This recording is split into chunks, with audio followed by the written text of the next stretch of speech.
Hi, my name is Tim Chance. I am the Tangled Title Attorney at Maryland Volunteer Lawyer Service, and I want to spend a few minutes going over Medicaid estate recovery and the steps that you can take to protect your home if you find yourself facing estate recovery. So, to begin with, Medicaid under federal and Maryland law is permitted to file a claim against the estate of a deceased Medicaid recipient for medical services that are provided to the recipient.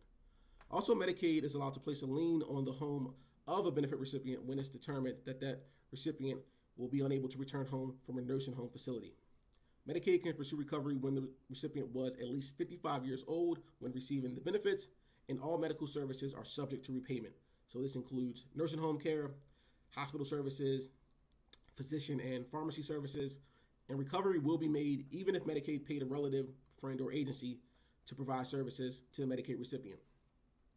So this presents a huge barrier for many of our clients because often the home is the only asset in the deceased person's estate, and the pursuit of this recovery contributes to generational poverty and wealth inequity because the family is forced to sell the home. However, there are some situations in which Medicaid cannot file a recovery claim. So Medicaid cannot file a claim for recovery if there is a surviving spouse, an unmarried child younger than 21, or a blind or totally disabled child.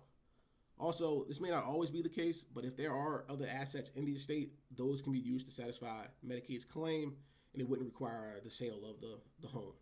As I mentioned earlier, though, there are many instances in which the home is the only asset, and one of those three exemptions does not apply. So if this is the case, recovery may be waived due to a substantial hardship.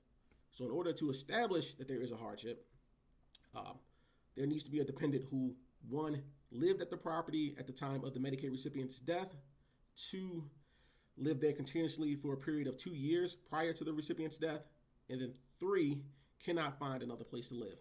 So in order to establish that the dependent lived in the home both prior to and at the time of the recipient's death, the recipient will need to send proof of residency such as old mail to the Maryland Department of Health when submitting an application for a hardship exemption. The Maryland Department of Health will also consider the dependent's household income to determine if the dependent can find another place to live. Sometimes when all these conditions are not met, Medicaid will allow the dependents to continue living in the property but place a non-interest-bearing mortgage on the property dependent upon the dependent's ability to make monthly payments. So if you need assistance with estate recovery or interested in learning more about estate recovery, please visit MVLS's website at mvlslaw.org. Thank you.